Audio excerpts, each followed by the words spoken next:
ಮಾಧ್ಯಮದ ಎಲ್ಲ ಸ್ನೇಹಿತರಿಗೆ ನಮಸ್ಕಾರಗಳು.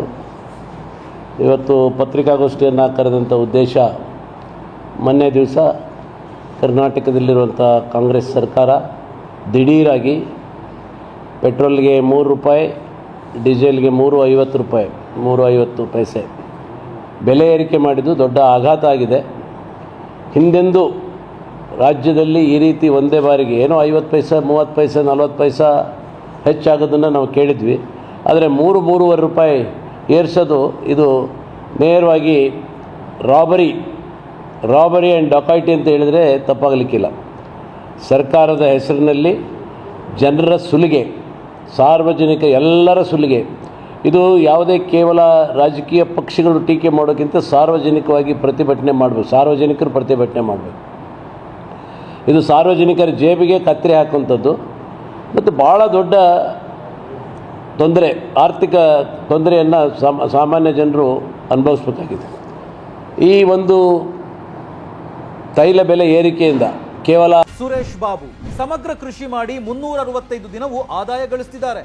ನೀವು ಕೂಡ ಅವರಿಂದ ಕಲಿಬೇಕಾ? ಅವ್ರ ಜೊತೆ ವಿಡಿಯೋ ಕಾಲ್ನಲ್ಲಿ ಮಾತಾಡಬೇಕಾ? ಈಗಲೇ ಫ್ರೀಡಮ್ ಆ್ಯಪ್ ಡೌನ್ಲೋಡ್ ಮಾಡಿ. ಒಂದೇ ಭಾಗದಲ್ಲಿ ಅದು ಏರಿಕೆ ಆಗೋದಿಲ್ಲ. ಅದಕ್ಕೆ ಸಂಬಂಧಪಟ್ಟಂತೆ ಎಲ್ಲ ಅದು ಕನೆಕ್ಟೆಡ್ ಏನೇನಿರ್ತದೆ, ಕನ್ಸ್ಟ್ರಕ್ಷನ್ಸ್ ಇರ್ಬೋದು, ಹೋಟೆಲ್ ಉದ್ಯಮ ಇರ್ಬೋದು, ಜವಾರಿ ಕಿರಾಣಿ ಇರ್ಬೋದು, ಎಲ್ಲದಕ್ಕೂ ಸಾರ್ವಜನಿಕರ ಮೇಲೆ ಭಾಳ ದೊಡ್ಡ ಕೆಟ್ಟ ಪರಿಣಾಮವನ್ನು ಬೀರ್ತದೆ. ಎಲ್ಲದರಲ್ಲೂ ಕೂಡ ರೇಟ್ಗಳು ಜಾಸ್ತಿ ಆಗುವಂಥದ್ದಿದೆ. ಮತ್ತು ವಿಶೇಷವಾಗಿ ಇವತ್ತು 100ಕ್ಕೆ 99% ರೈತರು ಮೆಷಿನರಿ ಬಳಸ್ತಾರೆ, ಟ್ರ್ಯಾಕ್ಟರ್ಗಳು ಬಳಸ್ತಾರೆ. ಇವತ್ತು ರೈತರು ಬದುಕೋದು ಹೇಗೆ? 3.5 ರೂಪಾಯಿ ಒಂದೇ ಸರಿ ಡೀಸೆಲಿಗೆ ಜಾಸ್ತಿ ಆದರೆ ರೈತರಿಗೆ ಭಾಳ ದೊಡ್ಡ ಒಂದು ಆಘಾತ ಆಗುತ್ತೆ.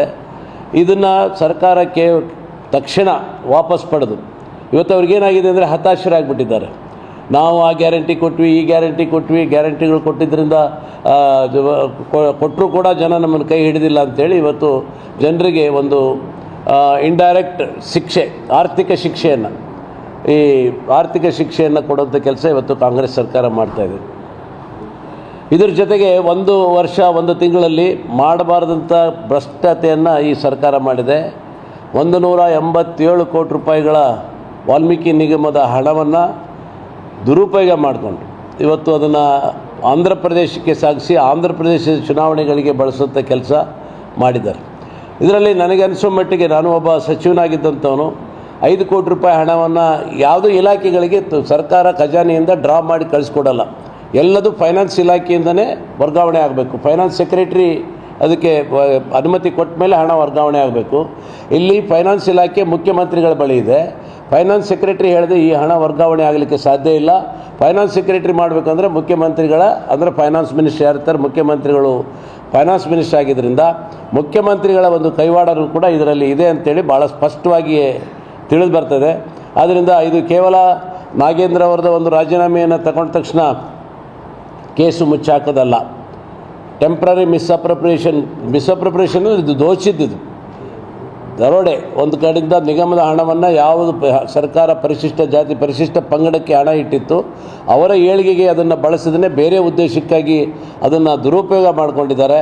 ಇಂಥ ಕೆಟ್ಟ ಸರ್ಕಾರವನ್ನು ಇದುವರೆಗೂ ನೋಡೋಕ್ಕಾಗಿಲ್ಲ. ಇವತ್ತು ರಾಜ್ಯದಲ್ಲಿ ಸಂಪೂರ್ಣವಾಗಿ ಕಾನೂನು ಮತ್ತು ಸುವ್ಯವಸ್ಥೆ ಹದಗೆಟ್ಟಿದೆ.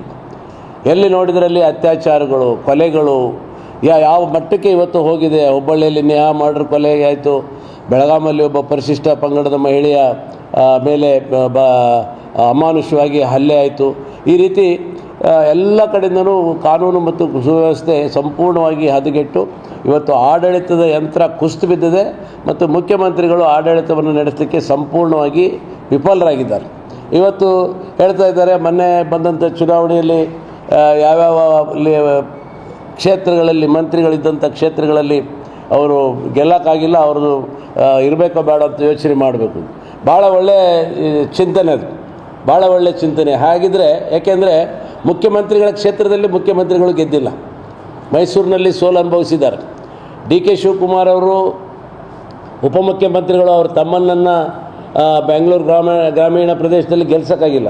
ಇವತ್ತು ಮೊದಲು ಅವರಷ್ಟಕ್ಕೆ ಅವರೇ ಅವ್ರ ತಲೆದಂಡ ಮಾಡಿಕೊಂಡು ಉಳಿದವ್ರದ್ದು ಮಂತ್ರಿಗಳ ರಾಜೀನಾಮೆ ಕೇಳಿದರೆ ಭಾಳ ಸೂಕ್ತ ಆಗುತ್ತೆ. ಆ ನಿಟ್ಟಿನಲ್ಲಿ ಕೂಡ ಅವರು ಚಿಂತನೆ ಮಾಡಬೇಕು. ಹಾಗಾಗಿ ಕರ್ನಾಟಕದಲ್ಲಿರುವಂಥ ಸರ್ಕಾರ ಸಂಪೂರ್ಣವಾಗಿ ವಿಫಲ ಆಗಿದೆ, ಅಭಿವೃದ್ಧಿ ಶೂನ್ಯ ಆಗಿದೆ. ಒಂದು ವರ್ಷದಲ್ಲಿ ಯಾವುದೇ ರೀತಿ ಅಭಿವೃದ್ಧಿಗಳಾಗಿಲ್ಲ. ಇವತ್ತು ನಮ್ಮ ಕ್ಷೇತ್ರಗಳಲ್ಲಿ ಕೂಡ ನೀರಾವರಿ ಕಾರ್ಯಗಳು ಸಂಪೂರ್ಣವಾಗಿ ಸ್ಥಗಿತಗೊಂಡಿದ್ದಾವೆ. ಕುಡಿಯೋ ನೀರಿನ ಕೆಲಸಗಳು ಸ್ಥಗಿತಗೊಂಡಿದ್ದಾವೆ. 1 ಕಿಲೋಮೀಟರ್ ರಸ್ತೆಯನ್ನು ಕೂಡ ಈ ಒಂದು ವರ್ಷದಲ್ಲಿ ಸರ್ಕಾರ ಮಾಡಿಲ್ಲ ಅಂತ ಹೇಳಿದ್ರೆ ಇದಕ್ಕಿಂತ ದುರದೃಷ್ಟ ಇನ್ನೊಂದಿಲ್ಲ. ಕರ್ನಾಟಕ ರಾಜ್ಯ 10 ವರ್ಷ ಹಿಂದೆ ಹೋದಾಗಿದೆ.